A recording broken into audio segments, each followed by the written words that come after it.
I was thinking about my journey in the acceptance, right? Of accepting the fact that my husband's never coming back. He's never going to be there. And I've had some people say to me over the years where, they can't relate, but, they can understand to a loss of a loved one. I think for a minute, I just want to talk to my married couples. I just want to give you a visual. Right now, you're in your marriage, you come home, and that person's always there. Something was to happen, you may talk about your day, you may eat food, and go to sleep, start the day over. Imagine if something happened and you want to either call or when you get home and you want to tell your spouse, and you walk into the house and the house is empty. Or you pick up the phone and the phone is disconnected. That person will never pick up the phone. Or you're tired and you go to sleep and you're laying in bed, and I know for me, my husband, that person never comes back into the room, never walks through the door, and never gets in the bed. I know my husband used to tell me all the time that whenever I used to go to bed before him, and he used to come into bed, he noticed that my breathing patterns changed. Like I just became more relaxed. The man is there.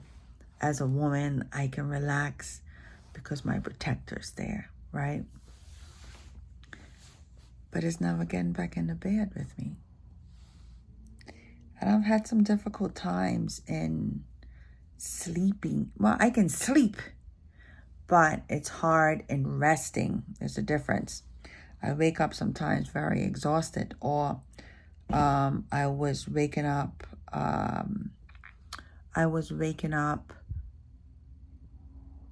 with a headache, almost like my brain was ticking, or I had an active dream and my brain just was not resting. It was so much going on and it was just going. And the acceptance part of it all is, man, the house is too quiet. I am actually alone once again. And I think it depends on how long you've been married for this particular adjustment. When you've been married for a while and you adjust your life and, everything else. And like I said, I got used to just pushing man away. I didn't worry about that. And I didn't worry about doing things because I had him. Now I got to do all those things. But now I just realized that, shucks, I'm single. I don't know if I like it. I don't know if I like it because I got used to being married, right? I have videos, and if I want to hear his voice, I may still play the video or may do something crazy, which he hated a lot of me recording him. But those pictures and those videos comes in handy now, and even though, you take too much pictures. No, I'm glad I did. What are you recording me for? Because I feel like it. I'm glad I did. And it's almost like those are the memories that I hold on to. And because I'm a writer, I like to journal a lot, or I talk to God a lot, so in me talking to God, just having conversations, trying to process through things. Even so now, I tend to talk to my husband a little bit too. Some people go to the grave sites and talk to the gravestone. They need something visually to see. I just talk. I miss cooking for him. I realized that my cooking videos that I was doing was linked to him, and trying to cook again and record that, and people were asking me about it, and I'm like, but he was linked to it. Don't feel inspired to, even though I still gotta eat. And my son is simple, you know. You don't need to eat anything different or try something new. I just want the same thing, Mom. Like, boy, it's so boring. Try new foods, and I just realized that this is actually the longest time that I've been single. Almost 3 years. Almost. Just shy of a couple of months. But almost 3 years. And my husband went to be with the Lord. And it's the best place where he wants to be. And I've been single. And dude, I don't know if I like it. The house, the acceptance part is not only accepting being a widow, but okay, accepting a new normal. You're home alone now, right? My son's always in this room, and he'll be going off to college, so I'll be home alone. I'll be an empty nester. Empty nester. I'm in that season, and what are you gonna do, Tam? I've posted that recently that I've done a lot of traveling. I love to travel. I love to explore. I love food. I love to see and try new foods and the flavors and the seasonings of it. And let's not even talk about desserts. Those that know me, I love my desserts. But having all those things and seeing all those things, I've gotten to a point where I miss sharing those moments with someone. I miss that. Plain and simple.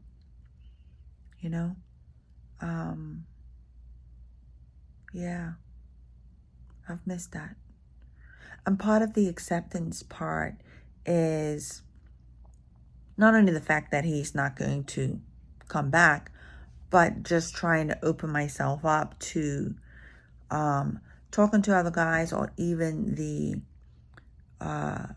idea of loving somebody again, the idea of another man's presence, being in his presence, and